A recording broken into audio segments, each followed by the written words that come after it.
Çok ciddi vefasızlıklarla karşı karşıya kalacaksınız. Bu yolun cefakeş yolcuları bütün tarih boyu hep aynı şeylere maruz kalmıştır. Bu dert meyhanesinde kimi gördün şaduman olmuş diyor. Bu gamhaneyi mihnette beladan kim eman bulmuş? Bu bir devvar-ı gaddardır gözü gördüğün hep yer. Ne şahu ne geda bunda ne bir fert payidar olmuş. Muhakkaten gelip geçici olan şu andaki hali pür melalle paniğe kapılmamalı. Başına bu türlü şeyler gelmedik, hak yolcusu kalmamıştır.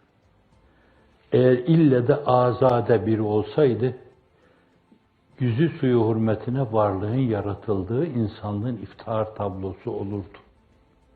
Hazreti Nuh olurdu, Hazreti İbrahim olurdu. Birine yapmadıkları eziyet bırakmıyor, menkibelerde ip atıyorlar kendisine, sürüklüyorlar. Hazreti Nuh düşünebilirsiniz. Birini ateşe atıyorlar.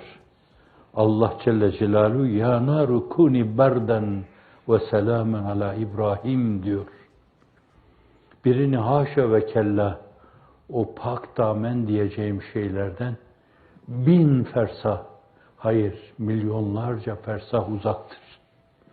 Bir eşkıya gibi onu takip ediyorlar. Nasıralı genç. Onlar melekler kadar azizdi. Ama Allah Celle Celaluhu bir yönüyle onları da presletiyordu. Ve şunu gösteriyordu. Kudüve insanlar, cemaatlere örnek olsun. Ben sevdiklerimi böyle imtihan eder, onları böyle arındırır, öbür aleme hazırlarım. Sıratı rahatlıkla geçebilmek, mizanda terazinin sağır keffesinin ağır basmasını sağlamak ve sonra cennetin kapılarını açık bulmak, Reyyan'dan içeriye yürümek, sonra Cemalullah-ı Müşahede şerefiyle şerefyab olmak için o güzergahın gerekleri bunlar. Adetullah nazar eyleseniz göreceksiniz ki değişmez. La tebdile li halkillah zâlikel dinul kayyim. Öteden beri devam ede gelen o Allah dinini bir yönüyle ona omuz verenler hakkında hep hükümleri bu şekilde olmuş veya o dine mensubiyetlerinin karşısında hep bu türlü şeylere maruz kalmışlar, hep çekmişler. Çekme öyle güzel neticeleri eğer size kazandırıyorsa bence kazanan sizler oluyorsunuz. Kazandığım gibi görünen insanlar hiç farkına varmadan kazanma kuşağında iç içe kayıplar yaşıyorlar. Düz yolda, şehrahta değişik trafiklere sebebiyet veriyor, takılıp yollarda kalıyorlar. Hem de yüzüstü yollarda kalıyorlar. Ama sizin yüzüstü olmanız bile bir yönüyle ona kurbeti ifade ediyor. Secde gibi bir şey. Çektiğiniz şeylerle başınız yerde hep ona karşı en yakın bir pozisyonda, en yakın bir durumda bulunuyor gibi oluyorsunuz. Allah'ın izni inayetiyle. Bu itibarla da kazanım içinde kazanımlara masarsınız. Hamd etmek lazım. Neden?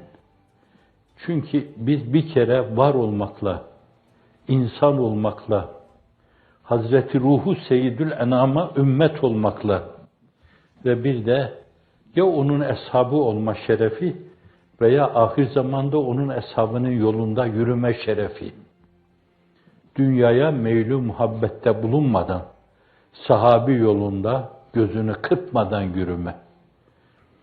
Bedre yürüdüğü gibi, Uhud'a yürüdüğü gibi, Hendek'te dimdik durdukları gibi, evlerini, barklarını hayvanların sırtında çardak malzemesi olarak taşıyan, otağlarını bir cephede kuran, orada iş bitince yine yükleyip başka bir cepheye yönelen, o gün atırın katırın sırtında ta Ceziretül Arap'tan kalkıp İstanbul önlerine kadar gelen, Allah Resulü'nün tebşiratını almaya çalışan o insanlar bütün dünyayı Allah'ın izni inayetiyle izaya getirdiler.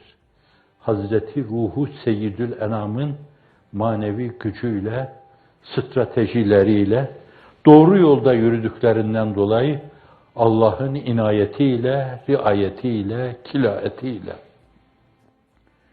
sizin gibi bir avuç insana Allah Celle Celaluhu bir yönüyle farklı şekilde eğitimle, fakirlikle mücadele adına, ihtilafa karşı baş kaldırma adına, insanları buluşturma, kucak kucağa getirme, muaneka yaptırma adına dünyanın dört bir yanına açılma imkanını bahşederek size türlü türlü muvaffakiyetler ihsan ediyor. Dolayısıyla insanlığın iftihar tablosu bir yönüyle arkadaşlarım diyor kendi dönemindekilerine. Ya Resulallah biz kardeşlerin değil miyiz? Sizler arkadaşlarımsınız benim. Benim kardeşlerim sonra gelecek.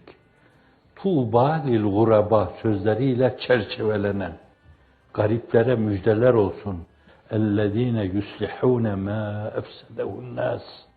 İnsanların fesada verdikleri şeyleri derleyip toparlayıp yeniden ıslah eden, deformasyonları yeniden formuna koyan, dejenerasyonları yeniden bir yönüyle gözden geçiren, değişik pozitif reformlara tabi tutarak her şeyi hüviyeti asliyesine yeniden irca eden Allah'ın izniyle o bahtiyarlar benim kardeşlerim. Böyle olmaya can kurban. Neye mazhar olduğunuzun farkında mısınız? Neye maruz kaldıklarının farkındalar mı acaba? Allah'a çok şükür. Cenab-ı Hak bir yönüyle beni potalara koyuyor. Tortuyu, esası, özü birbirinden ayırmak için. İnna Allah le yücerribu ahadakum kema yücerribu ahadukum zehebehu bin nar.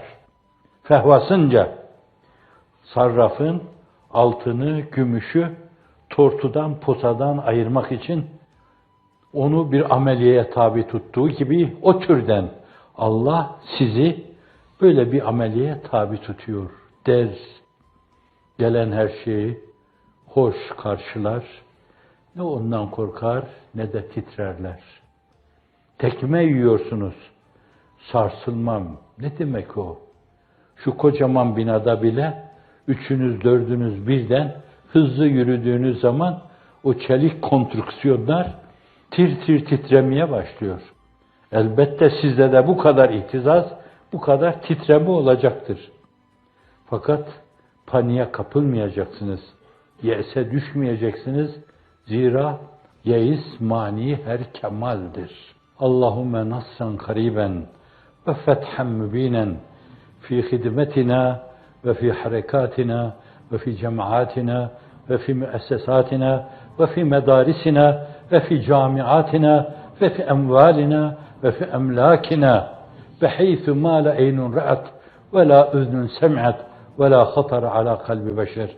Sürpriz olarak Allah'ım sen nasr-ı karib ve fethi mübin ihsan eyle. Evvela ümmeti Muhammed'in o hizmeti omuzlanmış, belli bir istikamete koşan insanların maruz kaldıkları şeyleri talep etmeden kendi dertlerime derman adına niyazda bulunursam vefasızlık yapmış olurum.